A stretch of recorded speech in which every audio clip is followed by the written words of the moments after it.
A ver, creo que ya está grabando. Ya está grabando. Este es el Rollo Acuícola y hoy vamos a tener a un invitado especial que es César Márquez Quirós, bueno, el doctor César Márquez. Vamos a hablar otros temas diferentes a lo que es la acuacultura. Y bueno, doctor, bienvenido. ¿Cómo está? Bien, muy bien, doctor Lenin, ¿cómo está? También bien aquí en la charla que vamos a tener. Eh, el doctor es agrónomo de formación principalmente, y desde ahí quiero empezar, doctor. Me gustaría saber por qué estudiar agronomía en sus inicios, ¿no? Bueno, soy egresado de la UJAT, de la generación 2002-2007, y bueno, hemos tenido un dilema ahí, el por qué estudiar esta carrera. Bueno, esta carrera nos permite a nosotros aprender un poquito de los sistemas de producción agrícolas que tenemos aquí en el estado de Tabasco. O si están en otro estado, también es muy importante el sistema de producción agrícola. Recordemos un poquito de la historia, que la población se va incrementando año con año y esta población demanda alimentos de buena calidad, tanto hablando de la inocuidad como del contenido nutrimental. Y la agronomía parte de eso, de la producción de alimentos vegetales, pero también involucra otras áreas: fitosanidad, parasitología, entomología, nutrición, fisiología. O sea, no solamente es estar viendo los cultivos crecer adecuadamente, sino que involucra todo eso en el sistema de producción. Ok, y en el momento de que ibas a elegir tu carrera, tu profesión como agrónomo, ¿qué pensabas? ¿O cuál era la intención de decir, voy sobre agronomía?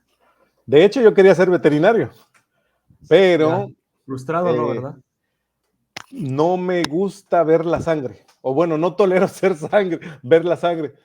Y ahí fue donde dije, bueno, ok, me gusta, siempre me ha gustado tener lombrices de tierra, y eso no me daba asco, pues no me frustraba por eso, no me parecía algo asqueroso.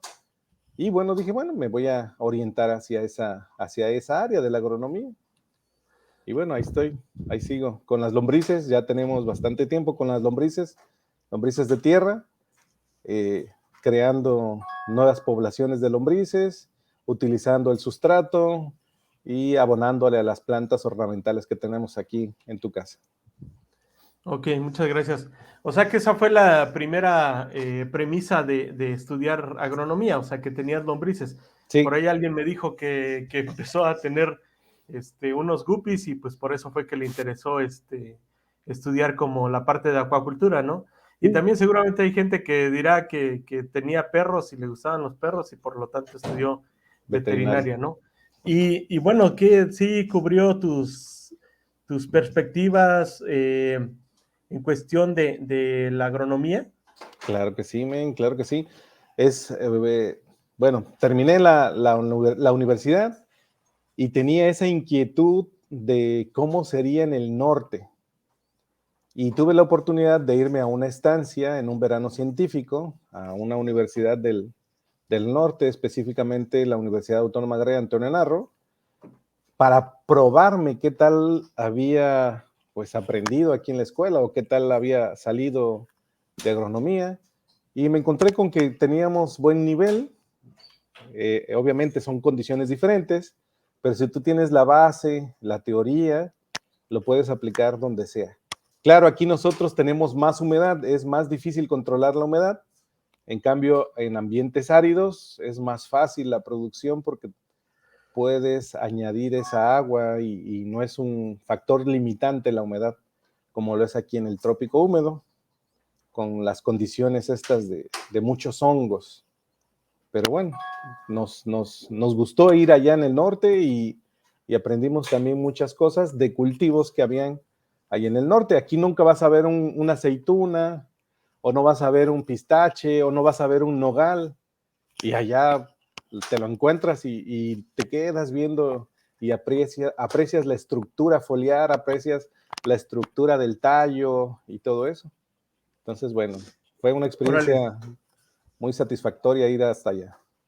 Fíjate, digo, conociendo bueno, un conocido, un amigo que en la parte agronómica se puede decir que estaba como en segundo semestre, ¿no? Este chavo yo lo conozco, un amigo, y digamos que todavía los conocimientos del por qué pasaban las cosas con algunas plantas, pues él todavía no vislumbraba todo eso, ¿no? Porque no había llevado todas esas materias que, que fortalecen la formación en la parte de agronomía. Pero íbamos, que digamos, caminando en unas milpas, principalmente en la zona de Tulancingo, y la universidad tenían sembrado maíz, y él de repente dice, mira, le dice a su otro amigo, le dice, mira, este maíz ya tiene una plaga, y va y lo arranca, y efectivamente tenía un parásito adentro, o no sé qué, algo Un así, ¿no? gobernador. ¿Tú qué piensas de de ese conocimiento de esa gente? Sí, es el conocimiento empírico que ya lo traen y se puede complementar con nuestro conocimiento de la escuela, ¿no? Muchas veces el agricultor sabe cómo sembrar la milpa o cómo sembrar otra, otra hortaliza porque ya lo vivió, o los papás de sus papás se dedicaron a eso. Y tenemos una experiencia similar aquí en el municipio de Jalapa, en una comunidad que es Manero segunda sección. El agricultor sembraba en contra de la pendiente su maíz y un día que llegamos le pregunté por qué hacía eso si a nosotros nos han enseñado a cuidar el suelo, siempre sembrar a favor de la pendiente, no en contra. Y él me respondió que sembraba de esa manera porque cuando hay época de vientos, el maíz, si lo sembrara de la otra forma, el maíz se iba a camar o se iba a tumbar. Y sembrándolo de esa manera, pues ya no podía acamarse o perder ese maíz. Entonces así, es conocimiento que ya traen ellos. Sí, claro, esas cosas te sorprendían. Digo, Así es. también otra situación cuando llegué aquí eh, a Tabasco, resulta que estoy escuchando la radio y dicen que el primero que empezó a cultivar como sandía y melón en Canadá fue un tabasqueño. Y pues ahora sí que no con los conocimientos netamente pues de escuela, ¿no? Seguramente empíricos y pues le pegó por allá, ¿no? ¿Tú qué piensas de eso? Sí, pues sí, de seguro ya traía algo de ahí de las familias o han sembrado ellos, Sí, pero si te pones a pensar, no es relativamente difícil producir, siempre y cuando no se haya producido esa hortaliza o ese vegetal en esa zona. La ventaja que tendrían ahí es conocer el suelo que tienes en esa región, el clima, debe de haber un clima oportuno, idóneo, para poder tener ese lapso de producción de ese cultivo. Y bueno, es una oportunidad que se le dio. Y así hay aquí, o sea, ya, tenemos lapsos de oportunidad para otros cultivos, que por ahí ya tenemos una entrevista con los cultivos huérfanos, son ya. una excelente oportunidad en esta región. Y bueno, pues son cuestiones que se deben de explotar o de utilizar para, Ok, para la alimentación. sí, claro, pues la parte agronómica es muy importante, ¿no? Y pues ahora sí que de ahí también, pues ahora sí que comemos, ¿no? Así es. Eh, bueno, cambiando un poquito de tema, doctor César, ¿por qué decide incursionar en la parte de YouTube y poner su canal de César Agromán? Y dentro de ellas, pues he visto varios videos diversos, ¿no? De los cuales, pues ha expuesto varias cosas ahí. ¿Cuál fue su interés? Bueno, ya he sido muy inquieto, ya he sido muy inquieto y desde que tengo la cuenta de Gmail, hice la de YouTube, nada más que no subía videos de mi área. Yo subía videos de, por ejemplo, de cuando fui a ver a DJ Tiesto en la Arena Monterrey o algunas cositas por ahí, Pero ahora Ya.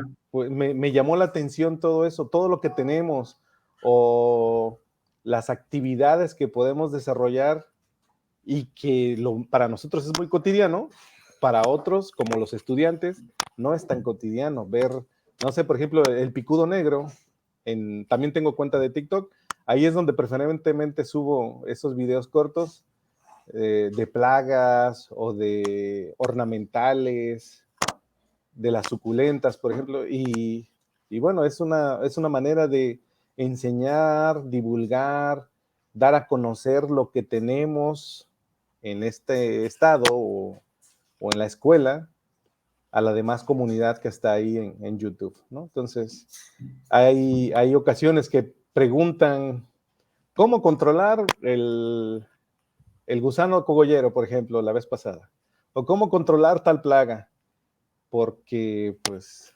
hay plagas en todas partes, y si una es Sí, sí. similar a la de acá, ahí viene. Entonces, muchas dudas hay. A partir de pandemia creo que creció todo eso para la gente, de cómo cuidar sus plantas, cómo distraerse con sus plantas. No solamente en el campo pueden producir alimentos, sino en casa pueden tener huertos urbanos, huertos de traspatio y poder producir sus propios cultivos de hoja, ¿no? Y así, entonces yo creo que la pandemia me ayudó mucho a producir un poquito más de material. Ya hice videos de lombrices en pandemia, eh, y con mi hija me ayudaba a contar los huevecillos de las lombrices, a separar las lombrices adultas de las jóvenes, a ponerle más material o más materia orgánica. Y eso fue la, la hiperactividad que me dio por hacerlo. Ya, o sea, y de subir los videos para ver qué pasaba. Sí. Ay, pero Sí. sí te quita mucho tiempo estar editando y todo eso. Entonces, yo creo que por eso me gusta más el TikTok, porque son videos más cortos y rápidos de editar. Pero bueno, cuando puedo, ahí en YouTube, igual, las clases de estadística, ahí las comparto, la manera de cómo analizar algunos datos estadísticos por el YouTube. Y bueno, trataremos de seguir subiendo material para la comunidad académica, escolar y no escolar ni académica. Ya, dentro de las cosas que veo que has hecho, es cuestión del cultivos de frijol. ¿Y qué pasa con el frijol, eh?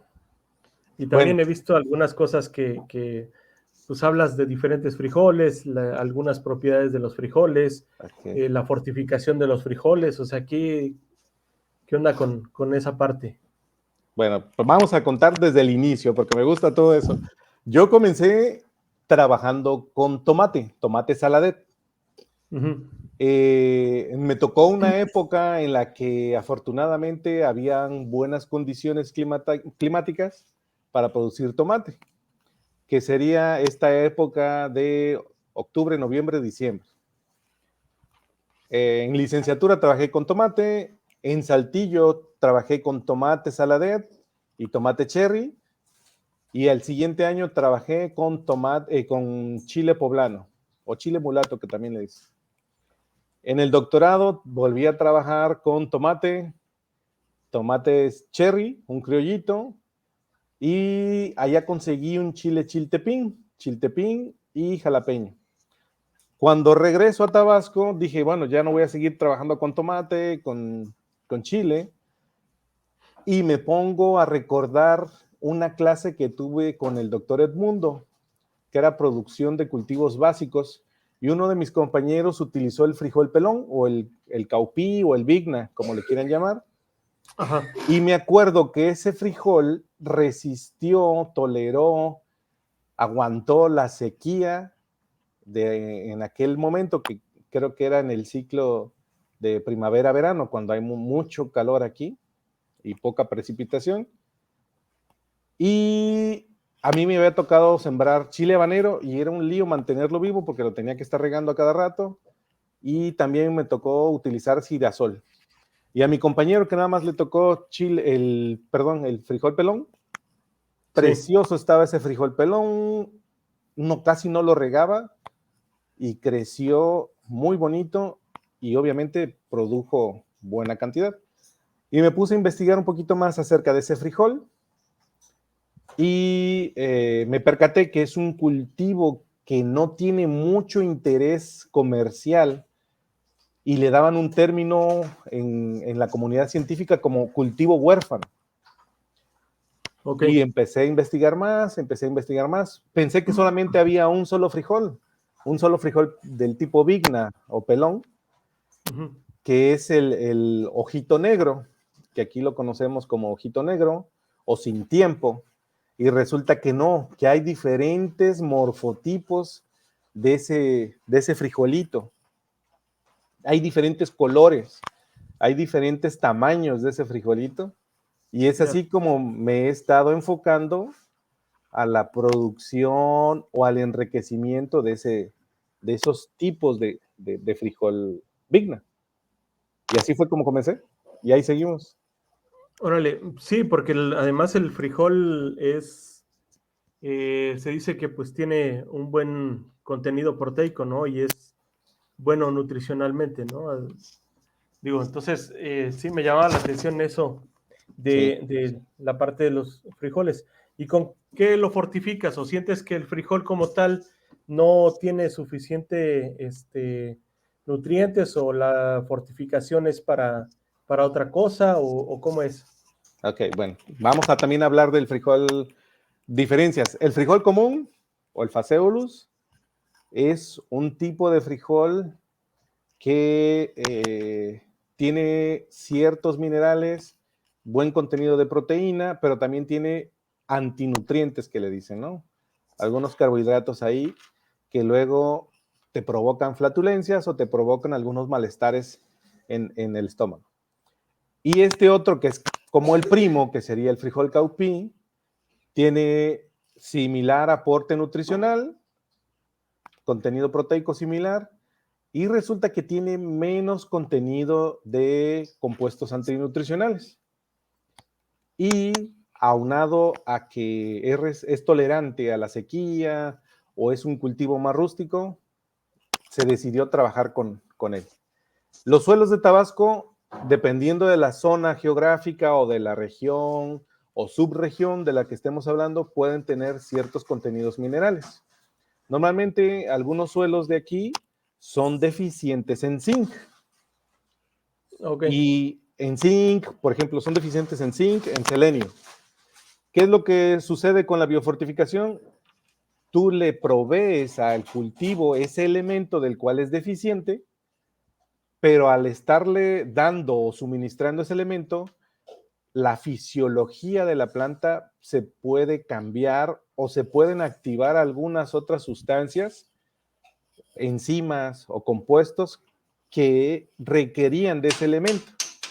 Y entonces se vuelve como si fuera un elemento, o perdón, un alimento funcional, o en su caso también le pueden decir alimento nutracéutico, que te puede ayudar a mejorar tu calidad de vida, te provee antioxidantes, aparte del elemento que estaba deficiente, porque el suelo normalmente es el que nos da esos elementos. Y Entonces, nosotros, ajá, sí, sí, adelante, adelante. y nosotros por técnicas agronómicas, es decir, le aplicamos un fertilizante que tenga selenio o que tenga zinc, ya con eso podemos remediar esa deficiencia del elemento en el alimento. Entonces, ese elemento lo utiliza como para el crecimiento y la producción de la semilla, y tanto la producción de la semilla lo transforma hacia, o sea, la parte de la semilla, los nutrientes los aporta, los sigue aportando. Sí, sí, sí, sí. Y bueno, también hicimos una revisión que ahorita los alimentos son muy deficientes, ya sea en selenio, en zinc o en hierro, y la FAO le da un término como de hambre oculta. Ok. Y tú te quedas así como que, ah, caray, o sea, estás comiendo cualquier alimento, pero como no te está aportando esos minerales, tu cuerpo sigue estando con hambre, por así decirlo, de minerales. Y bueno, deriva de pues, la sobreexplotación del suelo, la erosión del suelo, o Ok. simplemente que no se le está dando ese elemento mineral en la nutrición de las plantas. Y bueno, entonces ahí fue todo ese complot que se hizo para poder empezar a biofortificar esos cultivos, y se aplica para cualquier cultivo básico de la alimentación del ser humano, no solamente para los tipos de frijol, está para el maíz, está para la malanga, o los tubérculos, para no decir nombres, los tubérculos, las mismas hortalizas también pueden ser biofortificadas. Ya. Y bueno, entonces es una técnica no tan costosa como si quisieras hacer un poquito de biotecnología o mejoramiento genético con ellos. Ok. Oye, y bueno, cambiando un poco de los frijoles, ¿qué onda con la palma de aceite? Sé que entraste por ahí un proyecto de palma de aceite, pero digo, a mí, pues en realidad estoy casi en ceros, ¿no? Yo sé que se utiliza la palma de aceite, pues tarda un rato en crecer y producir, pero pues resulta que sí tiene buenos valores nutricionales o del aceite como tal, es muy bueno, ¿no? Ok. Bueno, aquí hay que retomar un poquito de la diversidad de cultivos que tenemos, ¿no? Hay cultivos orientados a la alimentación del ser humano, cultivos orientados para la alimentación de los animales, cultivos oleaginosos o para extraer aceite. Y aquí es donde yo digo, o entra esta asignatura de fisiología vegetal. Hay que conocer un poquito de fisiología vegetal para poder decir, no, que ese cultivo es malo o es bueno. Para empezar, es una planta de tipo C3, es decir, que tiene un metabolismo fotosintético de tipo C3, al igual que el frijol. Entonces, esos cultivos destacan por requerir mucha cantidad de agua, porque no son tan eficientes hablando de la actividad fotosintética. El frijol igual necesita bastante cantidad de agua porque evapotranspira demasiada agua. La palma Ya. es lo mismo por el tipo de metabolismo fotosintético. Nada más que el frijol es un cultivo de ciclo corto, en cambio la palma de aceite, perdón, es un cultivo perenne que requiere dependiendo de la variedad, mínimo de 5 años para poder producir. Ok. Hay materiales un poquito más mejorados que te tardan 3 años en producir, pero siguen requiriendo de mucha agua. Ya. Y bueno, tiene mucho auge porque hay un estudio por ahí del doctor Palma que está ahí en el Colpos de Tabasco, donde se identifican suelos con las características idóneas para producir palma de aceite. Y bueno, si son suelos que no se utilizaban o que eran potreros o eran suelos abandonados, forestales abandonados, por eso es que se está dando esa reconversión del predio o del suelo. Pero bueno, ahí hay cuestiones de uso industrial. Recuerden, el aceite de palma no solamente es para comer o consumirlo para freír, se pueden hacer margarinas, se pueden hacer jabones, biodiesel, etc., etc. Órale. Entonces, por eso es que ahorita está tomando auge eso, por el uso de cambio de suelo. Y bueno, ahí estamos. Pero también seguimos en el frijol, ¿eh? Entonces, Sale. ahí los seguidores de la página de César Agromén, no se preocupen. Todavía hay más material para la parte de frijol. Así es. Bueno, digo, en tu región, en Tabasco, pensaríamos que hay mucha agua y entonces, por lo tanto, podríamos producir eh, muchos vegetales o muchas frijoles, se puede decir, o otras, ¿no? ¿Tú qué recomiendas, por ejemplo, que haría falta no específicamente en Tabasco, pero en zonas donde hay mucha agua que se podría cultivar? Por ejemplo, no sé, el arroz podría ser.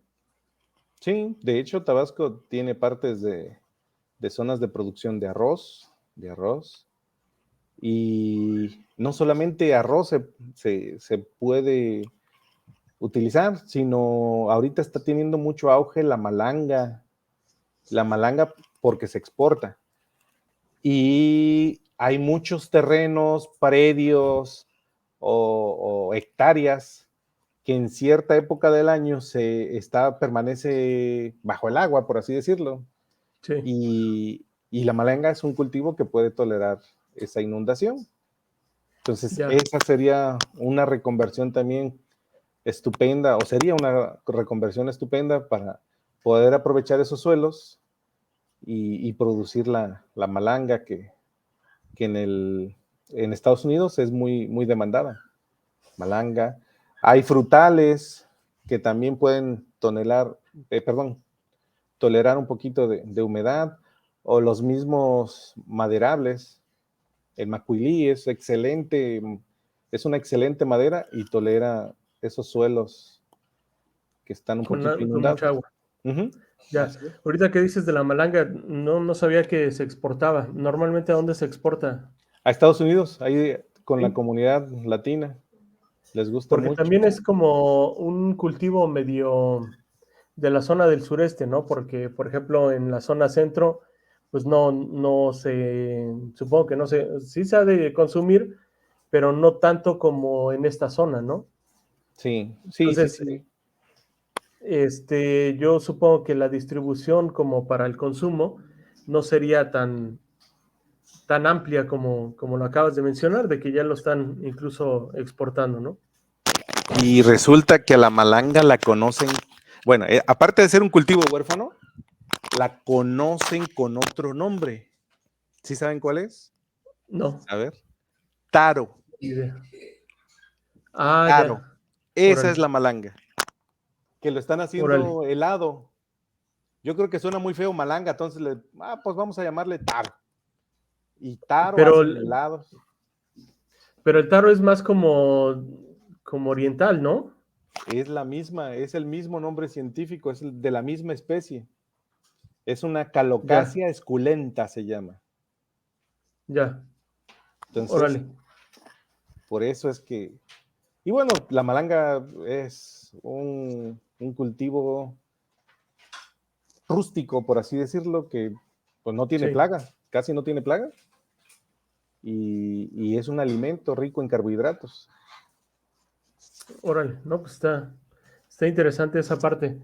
Y bueno, mencionabas que en la maestría y parte del doctorado, también de la licenciatura, trabajaste con tomate, ¿no? Pero la diferencia, bueno, no sé, tengo un desconocimiento si realmente se está produciendo tomate en Tabasco.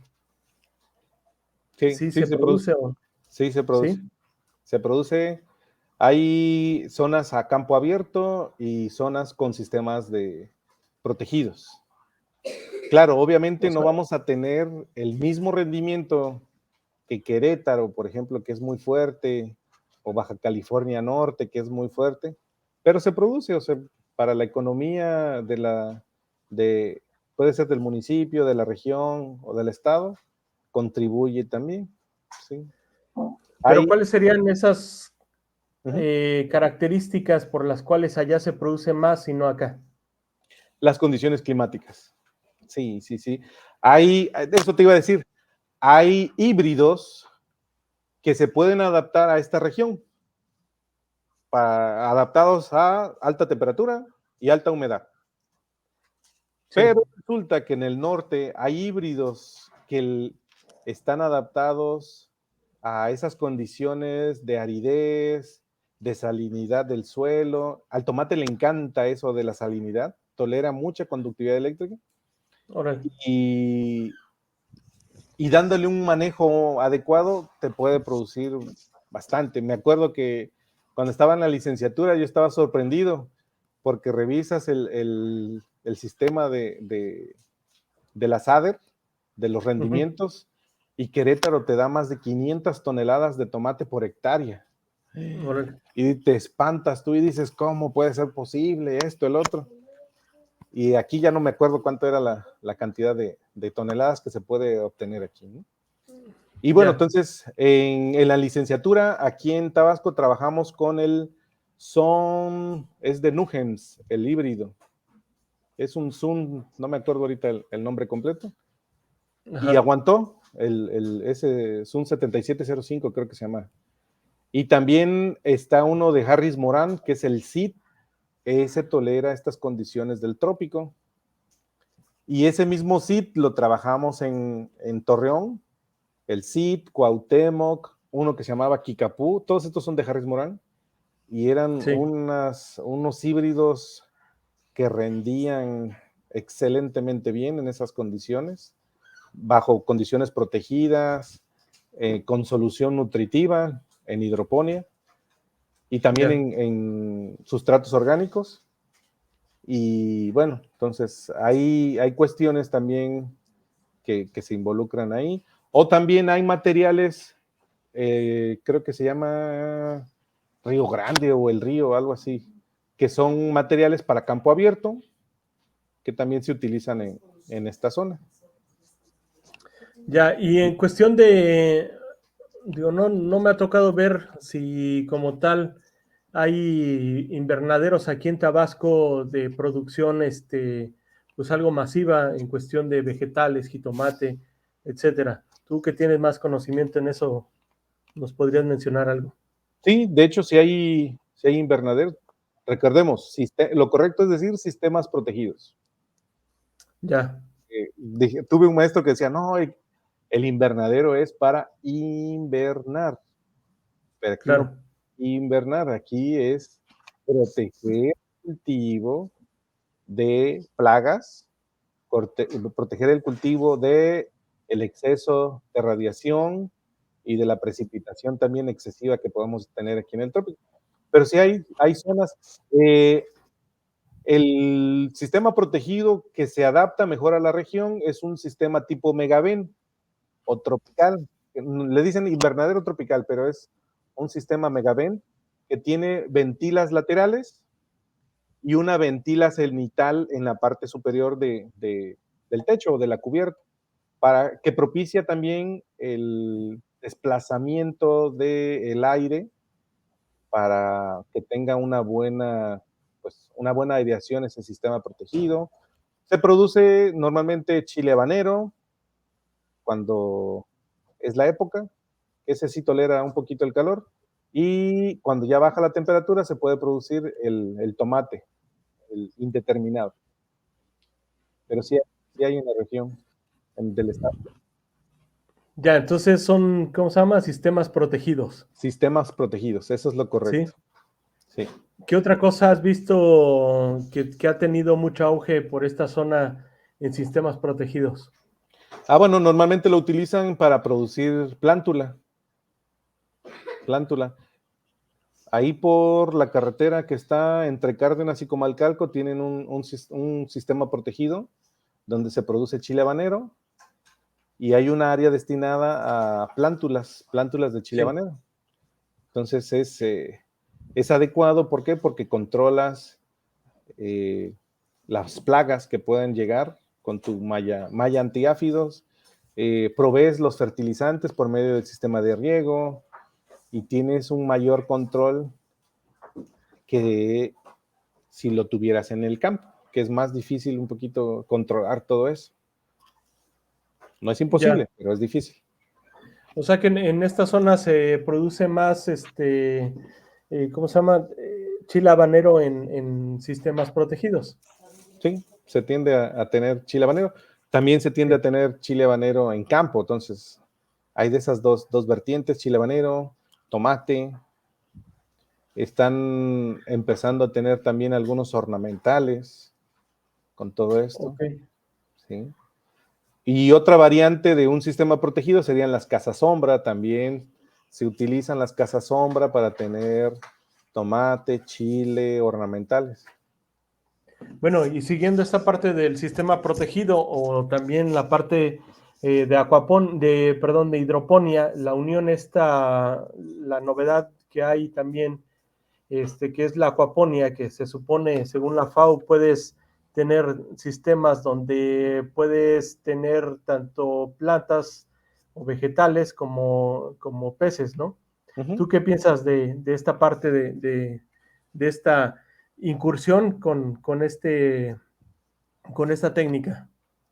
Es una técnica viable aquí para el Estado, porque el Estado es piscicultor, creo que es el término correcto, ¿sí? Sí. Ok. Y bueno, el tener mucha agua no quiere decir que se desperdicie, o que el Estado tenga mucha agua, agua dulce, no quiere decir que se desperdicie.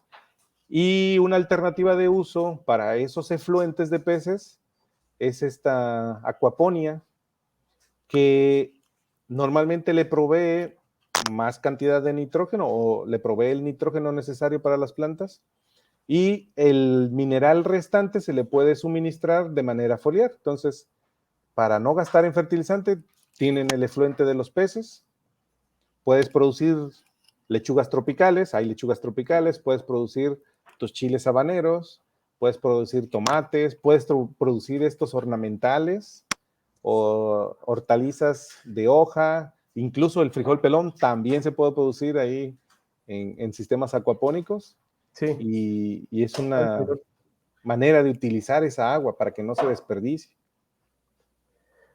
Bueno, que en sistemas acuapónicos es como tener, ¿cómo se llama? Un sistema de recirculación, ¿no? A final de cuentas, las plantas son utilizadas para disminuir los niveles como de amonio, de nitritos, nitratos, ¿no? Sí, que también no es como muy necesario meterle todo el efluente porque también la materia orgánica, si se le pega a las plántulas, pues le empieza a afectar un poquito, ¿no? Sí. ¿Tú ves un buen crecimiento en cuestión de acuaponía? Digo, hablando en cuestión de ¿En el estado? tanto pues no del Estado, yo creo que nos hace falta un poquito el ver quién sí lo está haciendo y le está teniendo buenos rendimientos para que se pueda empezar pues sí, a propagar más esta técnica, ¿no?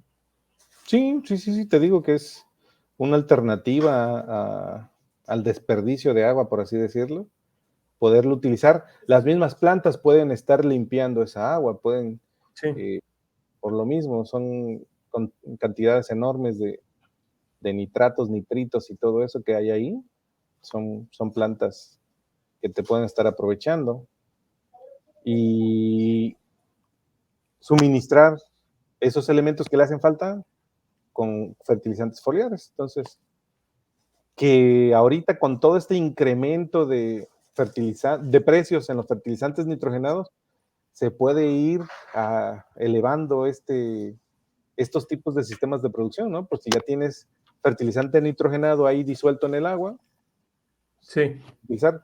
Y, por ejemplo, en el norte están utilizando orina de humano y orina de animales. sí, sí. Pues es la urea, exactamente. Entonces, si aquí tenemos Sí, esos efluentes, excelente oportunidad para utilizarlo, ¿no? Siempre y cuando no intoxiques a la planta. claro. Entonces, sí, porque esas son como las dudas, ¿no? Bueno, en tu perspectiva de agrónomo, digamos que si yo tengo un estanque de cultivo de peces, no exactamente en sistema acuapónico, pero a un lado tengo una serie, un terreno donde he sembrado limones, ¿sería conveniente echar el agua hacia ese rumbo? También, sí, sí, sí, sí.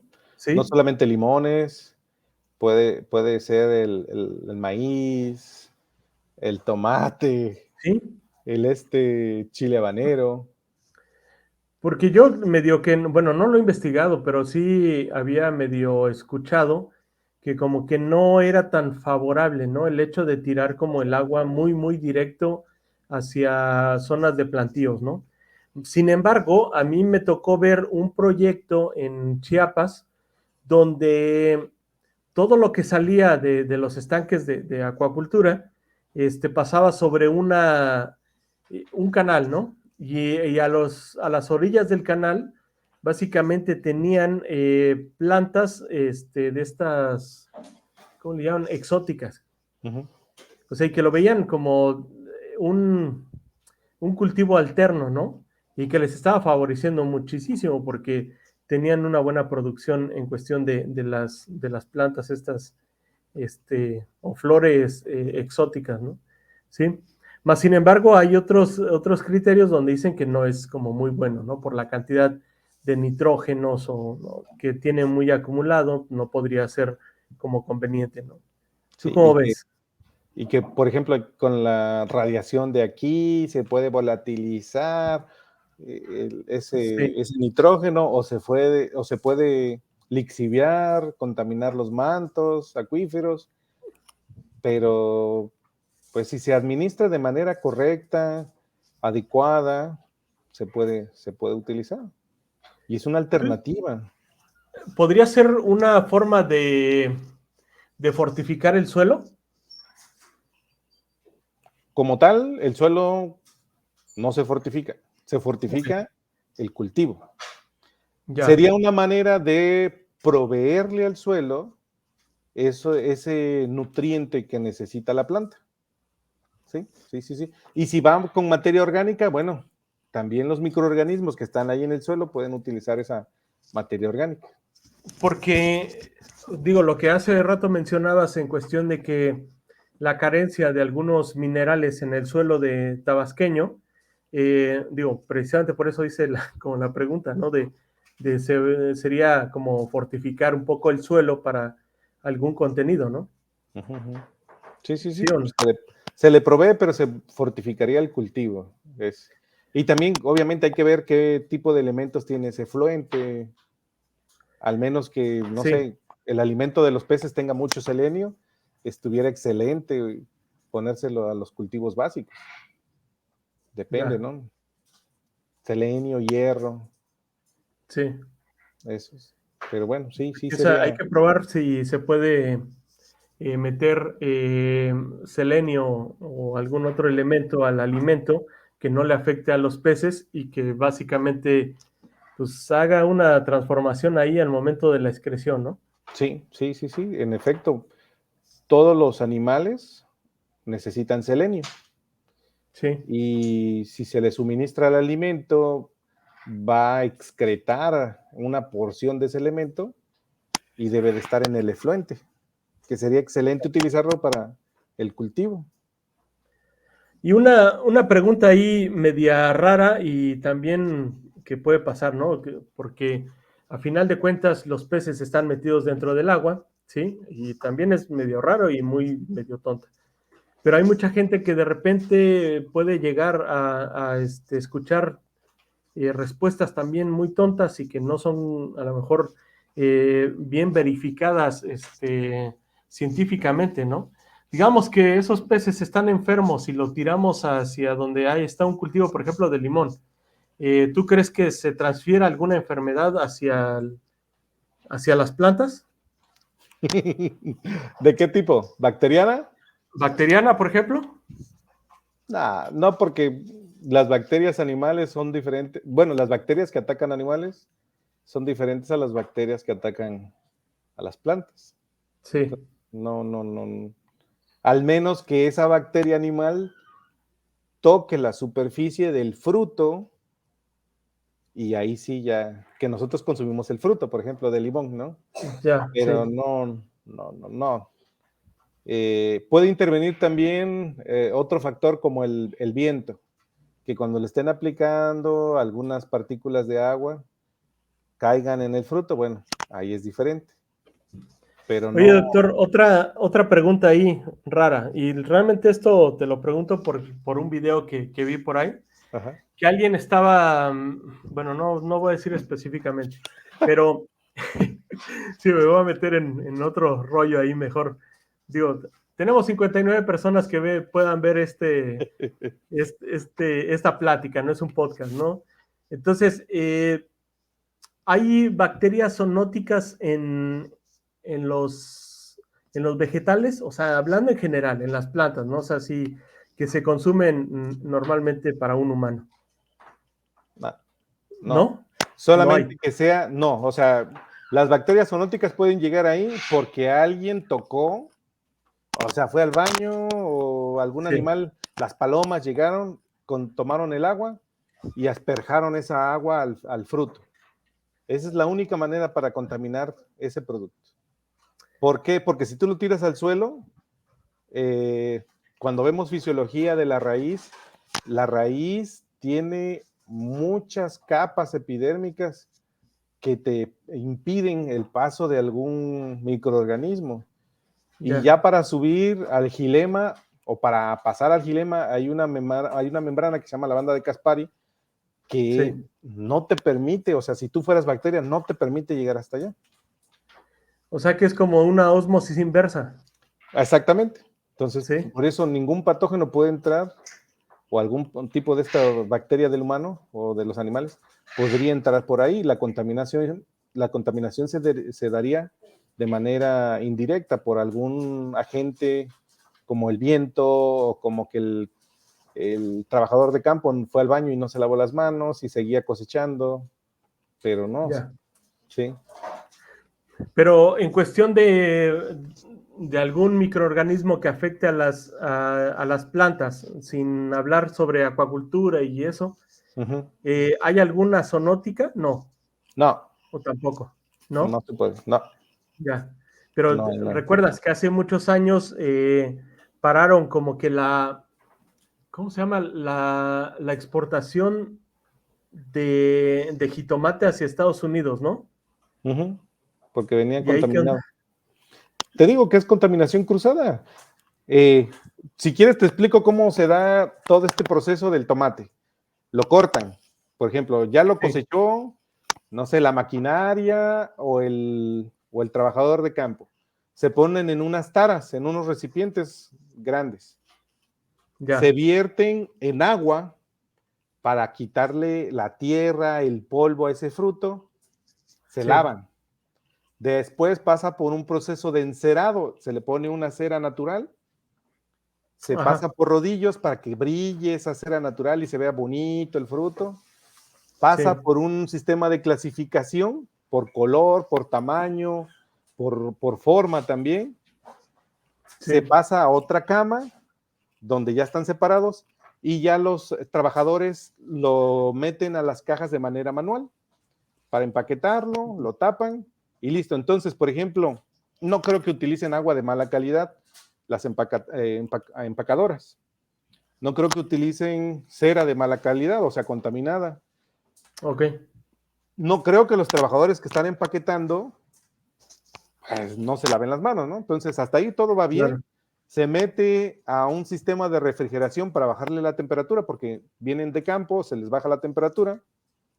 Se meten en un tráiler que los transporta y ahí viene, pues podríamos ponerle la primera alerta. Si el tráiler viene desinfectado, lo limpiaron, lo lavaron, bla, bla, bla, porque el tráiler es ajeno a la empresa. La empaquetadora ya cumplió, ya tiene las 20,000 cajas de tomate y el que lo va a vender manda sus camiones o manda sus transportes. Y ahí es donde puedes decir, a ver, ¿qué pasó? ¿Ese tráiler qué tenía? ¿Lo desinfectaron? ¿No lo desinfectaron? ¿Lo lavaron? La caja del tráiler. Venía el Thermo King, venía bien, prendido, etc, etc. O sea, el Thermo King lo único que va a mantener es la temperatura de la cual viene el tomate de la cámara fría. Entonces, ahí pudo, o sea, ahí pudo haber pasado esa contaminación, el tiempo de traslado también. Pero sí, que incluso la empacadora y puede estar desinfectado todo y también el tráiler, ¿no?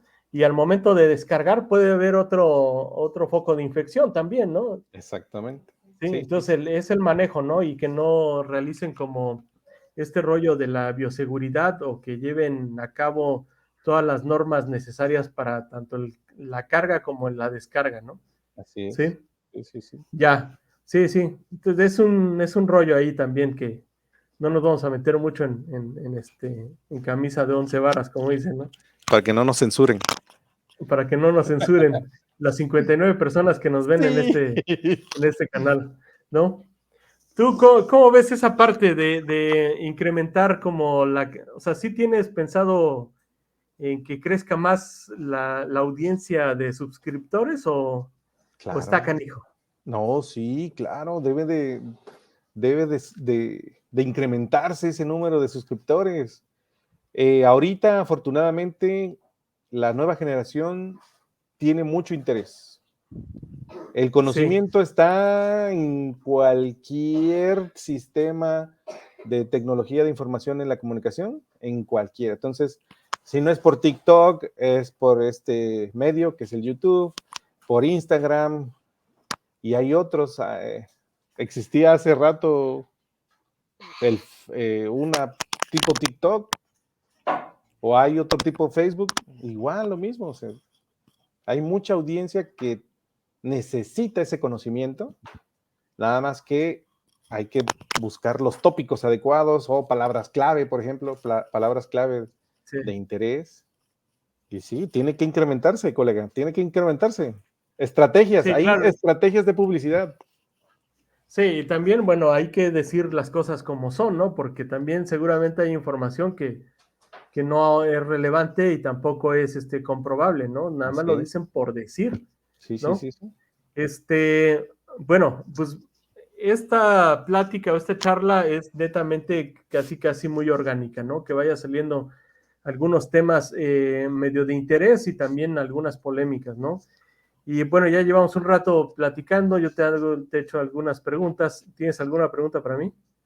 Muchas cosas así como lo que hacen los youtubers, ¿no? A ver si funcionan o no funcionan. A ver, estimado doctor Lenny, ¿usted cómo implementaría un sistema hidropónico o acuapónico para la producción del perejil tabasqueño? Hijo, y sí, desconozco cuál es el perejil tabasqueño, ¿no? Pero si hablamos de sistemas facopónicos, eh, pues sí tendría que investigar bien las características de esta, ¿no? Si es de mucha agua, o bueno, tú me podrías decir ahí si es de agua o no es de agua. ¿Sabes cuál es? El que metimos No. con los peces, Ah, ya. el que se Sí, sí. murió Entonces, metiéndole no. peces. Sí, no está, no es nada fácil. Pero fíjate, no es nada fácil, pero yo creo que ahí las pruebas nos quedamos muy corto, ¿no? Entonces tendríamos que volver a hacer más pruebas. Resulta que hace un año en Yucatán fui a visitar una universidad que es la Marista y había una doctora que estaba metiendo camarón con jitomate. Ah, caray. Entonces, ella seguía haciendo las pruebas, incluso otras plantas más las estaba como incursionando a esa parte de lo marino, ¿no?